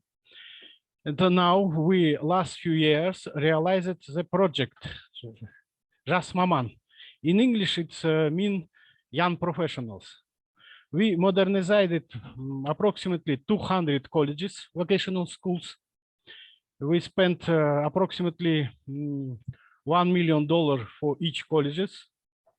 And now we modernized internet and how it's said, some technical support for these colleges. And for us, it's a big honor to be participated in this network of vocational centers of professional excellence. And now in these colleges, we are creating a Center for Professional Excellence. In our country, it's called Center of Competences. But we have some issue. First issue, it's certification from Sorry, industry. Mr. Talap, sorry. Mhm. I'm afraid in this very moment is a bit difficult to start a discussion on your issues. If you can please put the link of your initiative in the chat. If you can stay with us in the last session of this meeting, okay? Then we can go more in the details, not in this About moment. digitalization. So now But we have also at the end, I'm internet. sorry, we cannot now take this discussion in this moment. I'm sorry. Sorry. But if you can stay at the end of this meeting, we have the last session is for this kind of things. Yes, I'm sorry. Sorry. Sorry. But please share with us your link, and thank you very much that you shared your experience with us. The last speaker for now would be Uni. Would you like to take the question of our COVEs? Can they join COP COVE and how? Thank you. Yeah, thanks for the question. And I noticed that I can't raise the hand for some reason in my application. Okay, so I will take this issue to the next COP meeting and ask from the others as well how we can collaborate. But of course, when we have here also Jose Manuel here from ETF, so through that way we collaborate definitely like today. But definitely basically we need of course all the contact information for these other COVEs and for example, from our project's point of view, I mean, DHub project, we are going to apply new funding and spread the ideas. So you are all welcome to join. We need really active partners and not sleeping ones. We are experienced also in that sense. So my suggestions, recommendations to everybody dealing with entrepreneurship is that be active and collaborate and co-create and be in contact. Sell your ideas. There's somebody else online. Okay, so be active, sell your ideas, and be in touch to us. But maybe Maria Vittoria can share the emails and contact information to us, so it's easy to be in touch with other COVEs around Europe and beyond. Very good, Eunice. So the message was very clear. You will discuss how you can cooperate with COVEs from this partnership, and all COVEs like Desert and others that are interested to join COP COVE, please send me an email, and then ETF will channel all the requests, and maybe we can have Uni a separate meeting on that, right? Yes. Thank you. Great. Thanks. Okay, now we move to the next session. And sorry, Eileen, for being late. Eileen Mccallum, senior expert in entrepreneurship as a key competence, promotion over several countries, director of Bantani Education. She will present to us Entrecomp Community. The floor is yours, Eileen, and thanks for being with us. Thank you for the invitation. I am delighted to be here and also to see so many people that that we already know. It's really great to be here. Now, I'm here to share with you briefly. Tell me if I go over time, Maria Vittoria, but to share with you briefly, really opportunities for practical engagement. We have work coming up that you can get involved with, that you can take part in, that you can benefit from, perhaps to help you overcome some of the challenges that I can see that people have had and people have mentioned today. Now, we come at this from a very much the same perspective that João mentioned, this broad understanding of entrepreneurial learning. And we're creating resources, activities, working with multiple partners around the world to really try and bring people together, to try and tackle some of the challenges that you face, to try and see the way forward, to innovate practice, to drive forward policy, to overcome those barriers. And today I wanted to share two particular opportunities. I think I'm sharing my screen, is that right? Lovely, great, that has worked well. So first of all, the first opportunity is Entrecomp Edu. It is a teacher training course. It is open at the moment for registration. The link is there. And perhaps we can also share that into the chat. It is a teacher training course. It's around about 25 hours study. It's online. It is for everybody. We have primary school, secondary school, and vocational education teachers in there at the moment. Around 700 registered in this phase of training. We've had around about 800 registered in 2020, 2021. It's online, it lasts now, it's open for course access until May the 13th. So the time to register is now. It's free. It will get you accreditation and a certificate and a graduation ceremony in June. And it covers these key areas, which is all about how to deliver entrepreneurial competencies, creativity, initiative, planning, vision, self-efficacy in different contexts of curriculum, different areas of curriculum. So we would welcome you to participate in that. It's facilitated by expert trainers, and there's a weekly cafe that brings people together if you want to discuss specific topics like creative learning, like creating value, like how to create collaboration in your teaching, like reflective learning, like assessment. And you can see the main themes on my screen now that are covered. This is an opportunity. You can click, your teachers can access this. We have hotspots around the world at the moment. We have many, about 13 enrolled from Venezuela. We've got another 20 odd from, about 80 from Turkey. We've got about 15 coming in from Moldova. And I know there's some people in the room who are registered as well. Lots from Tunisia, Iran, Central Asia, Kazakhstan.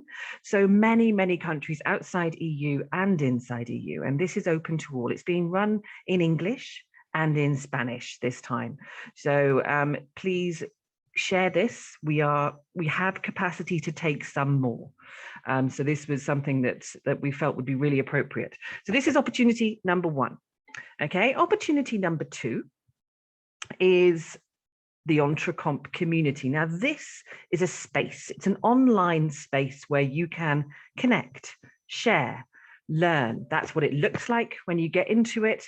It's very much a sort of a learning management system, an online platform like ones you may have seen before, but this one is all about entrepreneurial learning, all about opening up the opportunity to network, learn, share, and be recognized in different ways. It is something that is just launching now, really. You can register now. If you register, as Junie said, communities of practice, which is what this is all about being active. Bringing something to life. This is something that we're bringing to life at the moment. And if you join, we want you to help us bring it to life, to be an active participant. Creating and connecting in international networks like this is about being part of it, contributing, adding comments, adding ideas, adding your expertise, talking about what you're doing and commenting on what others are doing. But there are lots of opportunities in this community to get involved and when I say we will be activating it, we are working with a number of different partners around mainly Europe, the European Institute of Innovation and Technology, EIT KICS are involved, EIT Food, EIT Raw Materials, all digital, partners such as the Junta de Experts, regional governments from different countries, all coming together to try and activate their communities within this space. So it's free to access, it's open to all. There will be monthly challenges and events happening from May. You can apply from June to be an Entrecomp champion because it's very much about creating systemic use, promoting awareness of this common language that comes through Entrecomp. There will be communities of practice, national communities that are emerging, and thematic communities that will be launched in May. led by ourselves, EIT Food and others, on these themes that you see here. So key themes that we see as absolutely vital for really enabling young people, particularly in VET, to apply their entrepreneurial capacity to different contexts, to support women and girls particularly, to really be able to try things out, to explore what tools and methods and approaches can work and can be used to look at social, creative, food systems, agriculture, and beyond, entrepreneurial mindsets, and also then bringing together those champions that we look at, offering discussions, learning, networks, events. So that's the communities of practice. Alongside that, the platform offers a big digital library of massive resources. We're building this all the time. Happy to take your resources as well if you'd like to share them. Keen to have those in multiple languages. The platform by the end of May will be in Arabic, will be in Ukrainian, it will be in Spanish, Italian, French, and Turkish, with other languages coming online. So it's also got this ability to search by the different themes that are applicable, where you might use entrepreneurial competencies to create business, to create, to be active, to work on being an entrepreneurial citizen, to look at digital inclusion, migration policy. And then we have learning within there as well. So there'll be different learning tools coming online. Entrecomp Edu will be in there next year.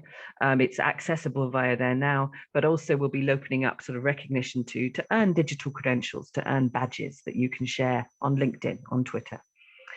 All mapped to the Sustainable Development Goals and supported by so many partners across Europe and the world. So please join us. Opportunity number 2, you can register now. Go in there, have a look around. It'll become a lot more active in about a month. So please, we'd welcome your involvement.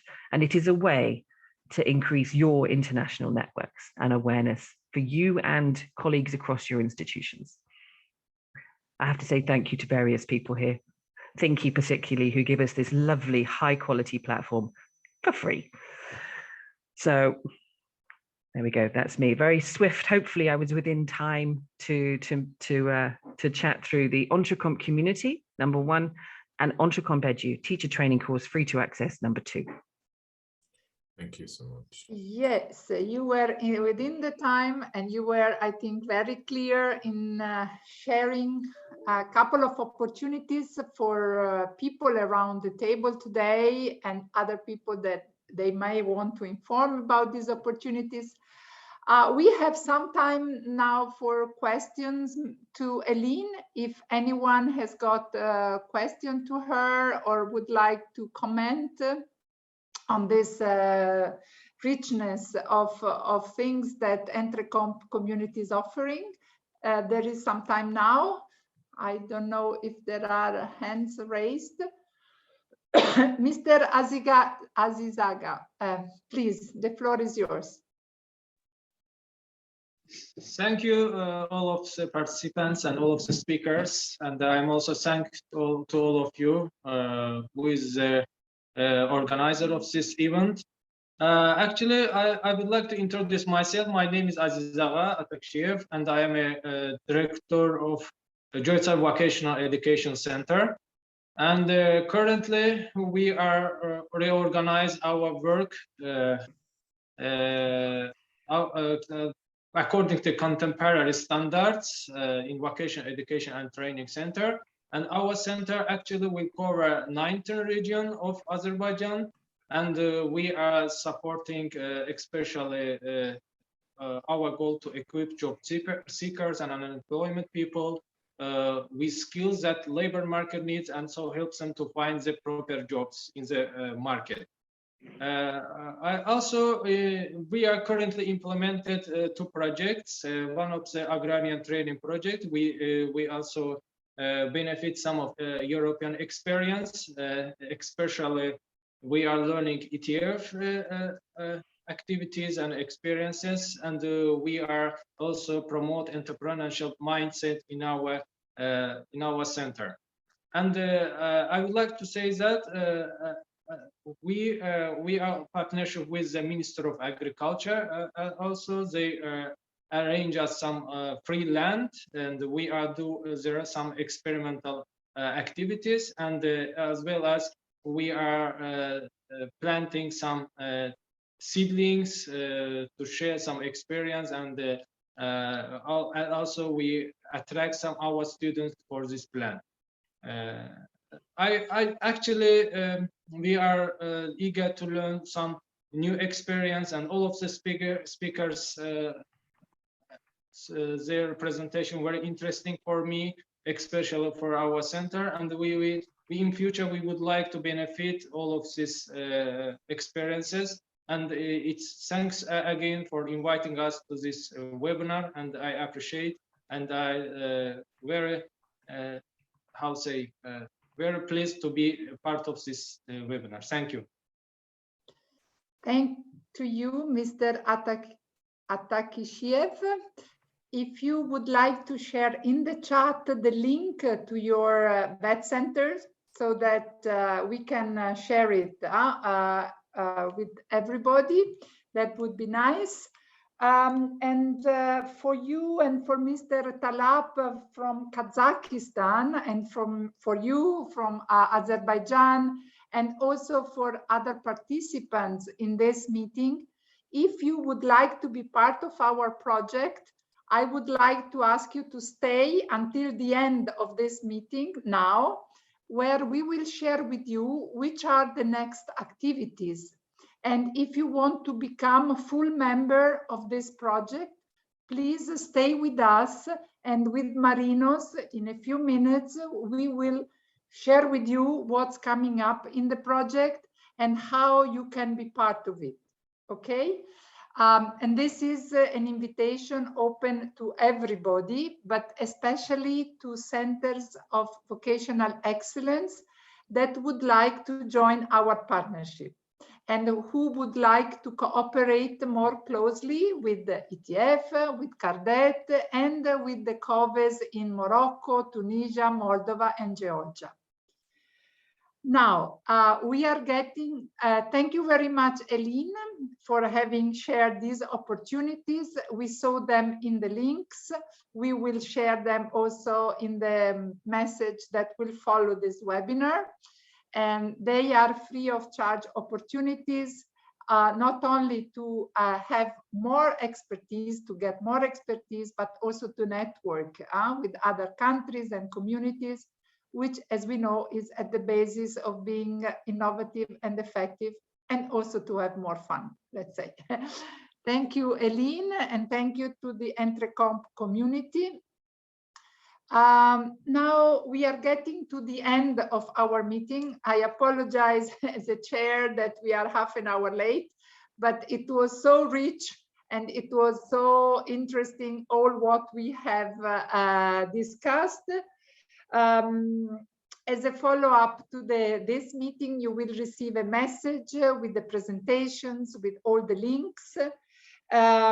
So nothing will be lost, even if you couldn't follow any moment. And you please feel free to share all these information, opportunities, and recommendations that we discussed about.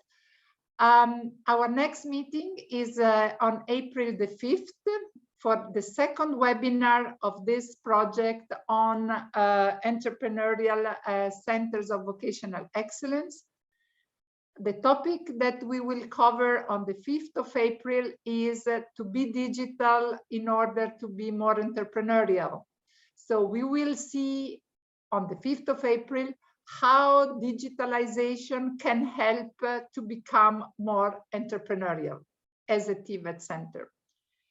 Otherwise, I would close the first part of our meeting here.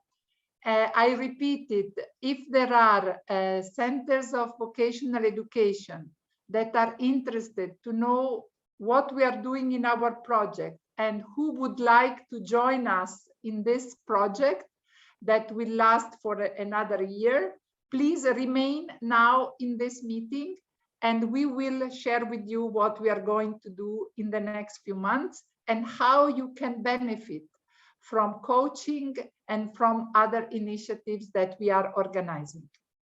For all the others, and especially I would like to thank CARDET for the great support they are giving to ETF, to the 4 COVES, to all participants, and to my dear colleagues, Jose Manuel and Loretta, for this very good meeting and webinar.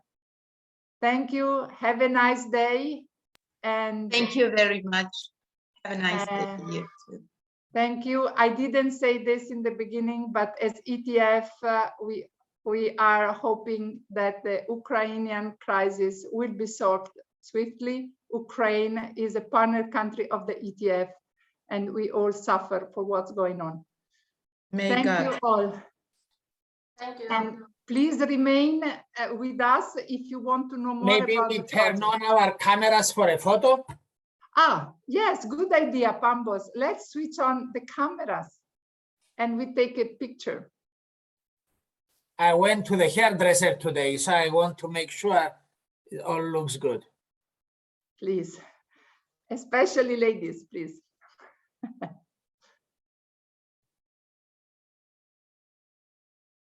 Tell us when it's done, Pambos, please.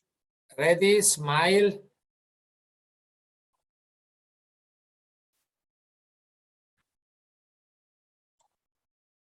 Wonderful, thank you. Thank you very much. Merci. Spasiba. See you soon. See you on the 5th of April. Thank you so much. Thank you. Bye. And please stay if you want to be part of our project. We remain here for you to explain the project. So please stay if you want to know how to be our partner.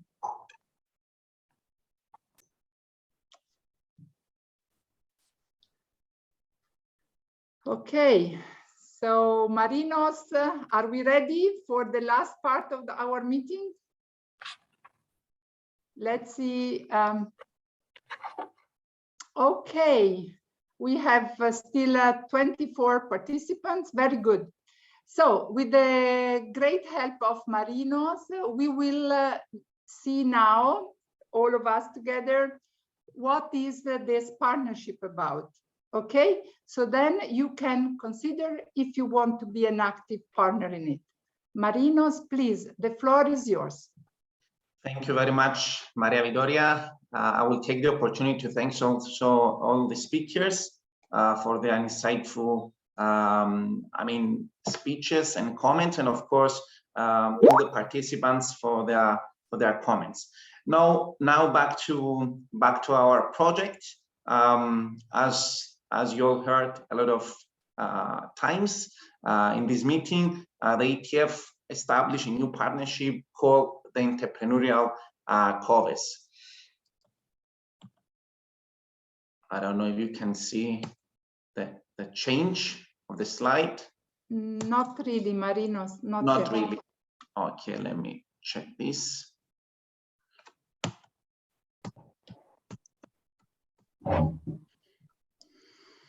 Maybe Andreas can share the slides and Marinos talks.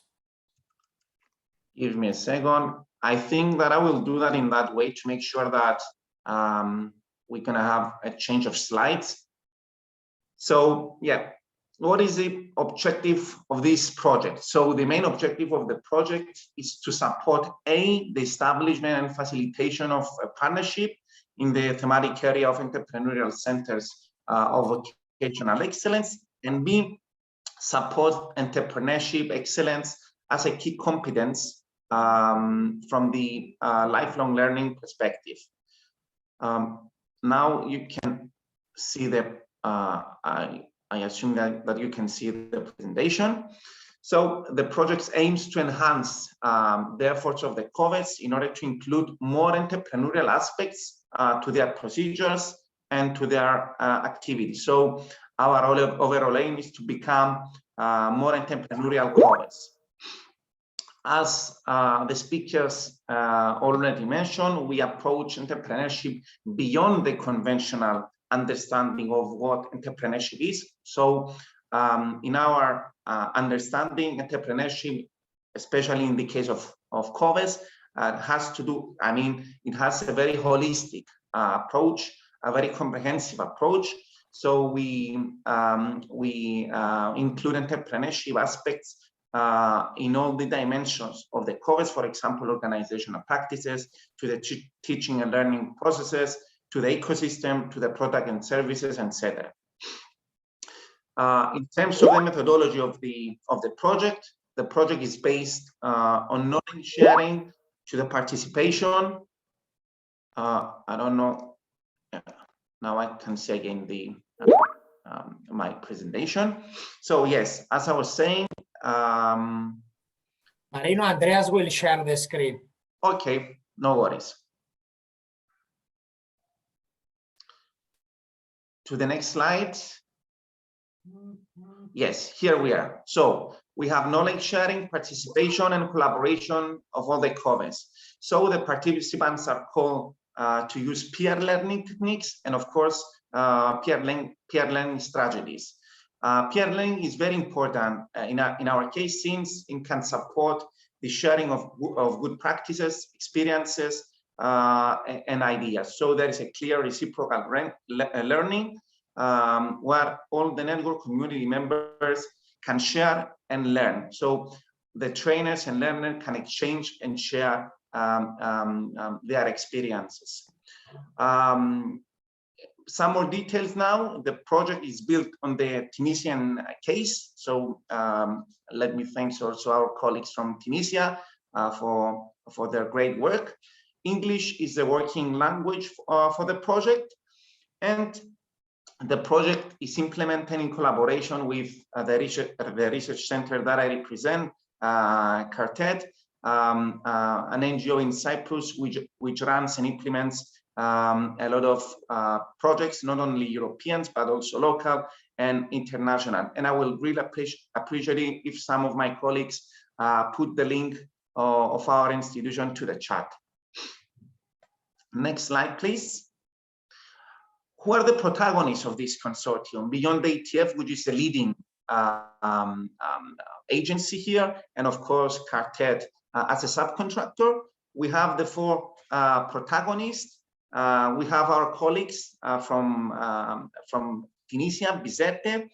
We have ESIF from Morocco. We have the Center of Excellence in Economics and Finance from Moldova, and of course our colleagues from Georgia, Level. I would like to mention that we, for now, we had a great collaboration with all of the COVES. So let me thank you again for this great collaboration. In terms of the phases of the project, we have two main phases with in total 7 concrete tasks.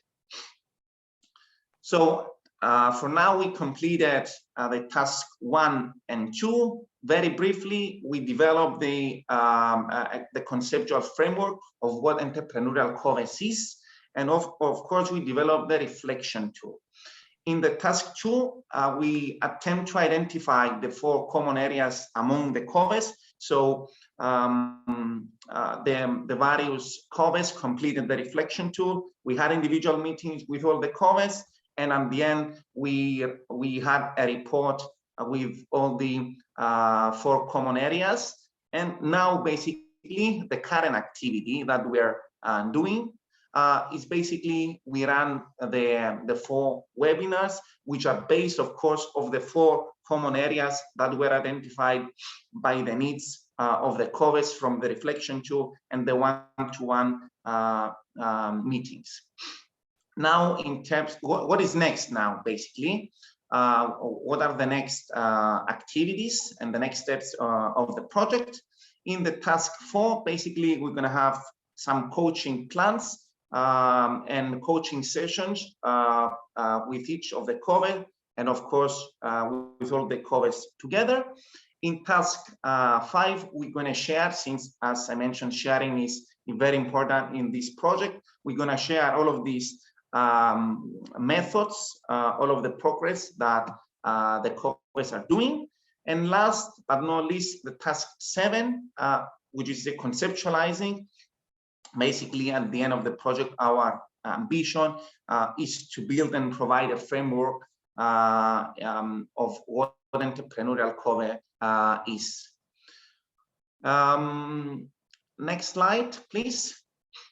So yeah, beyond the fact that you're gonna gain a lot of knowledge, I mean, through your participation in this project, beyond the fact that you're gonna share your experiences, which is very important to share your experience. So you're gonna have the chance from the other COVEs, from other institutions, to know the best practices, to know good examples in order, to implement all of these practices in your case. The most beneficial part of the project is the fact that this project works as a platform of networking. So as you can see from this webinar, you can have a lot of networking opportunities. You can find, either the agencies, either organization, either other COVEs for funding opportunities, sponsorship opportunities, collaboration with other COVEs or with other institutions. So if you are interested and if you're ready to work with us, please send an email to our colleagues in the ETF Network for Excellence.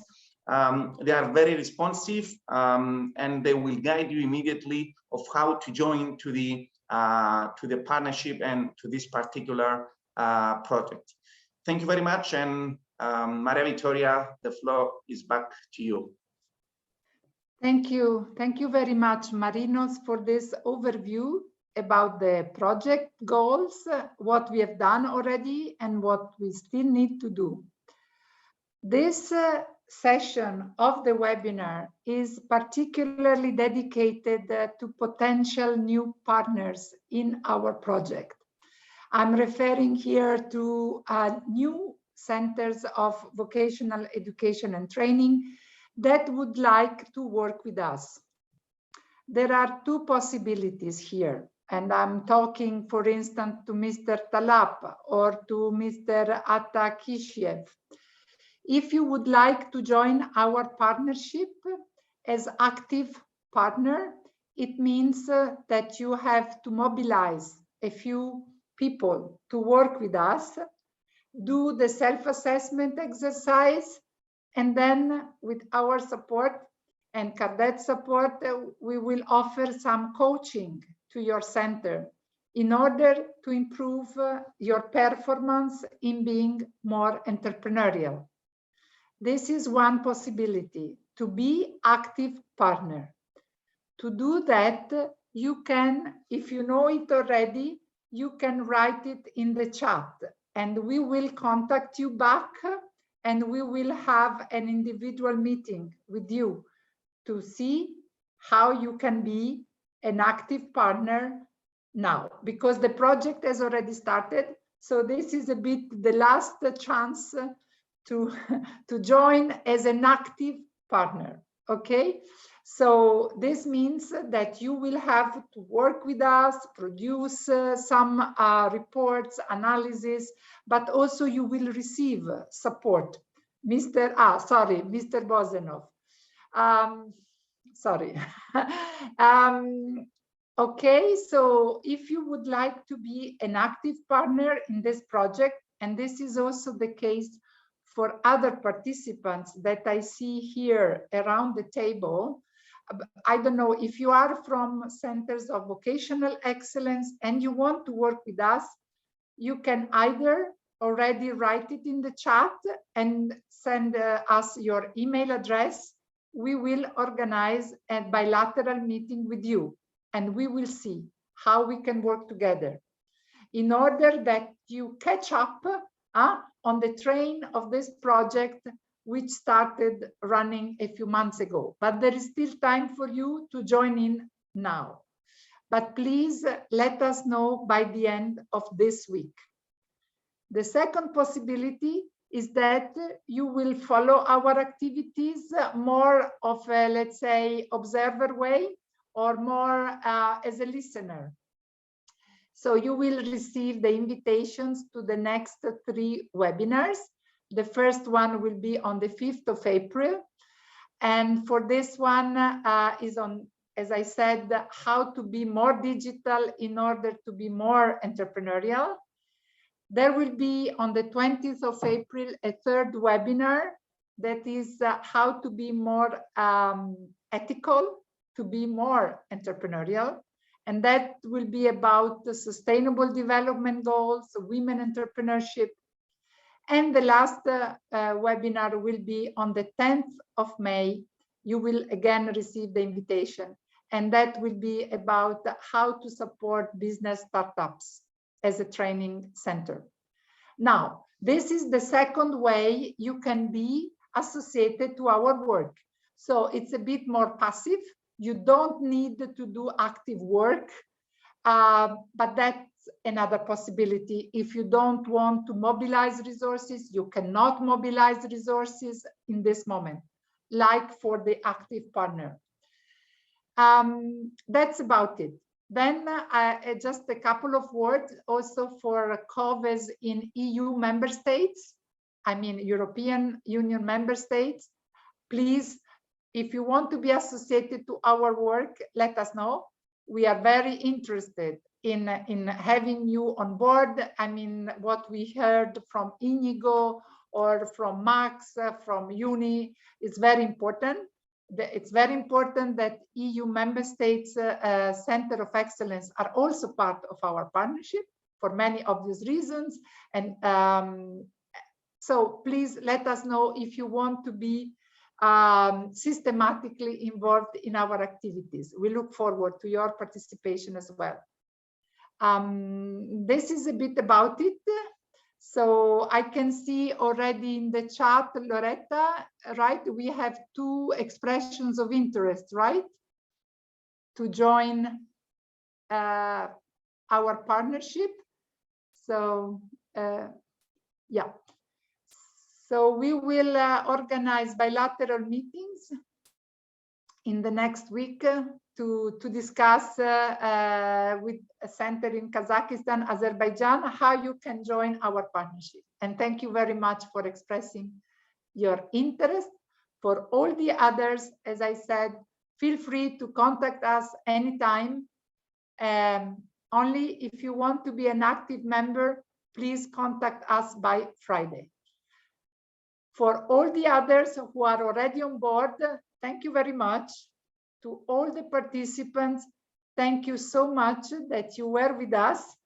The fact that you stayed longer than what was foreseen, we take it as an expression of interest in the work we are doing, and more will come. Thank you very much. Stay safe and see you very soon. Thank you all. Greetings from Torino. Thank you. Thank you. Thank you, everybody. See you.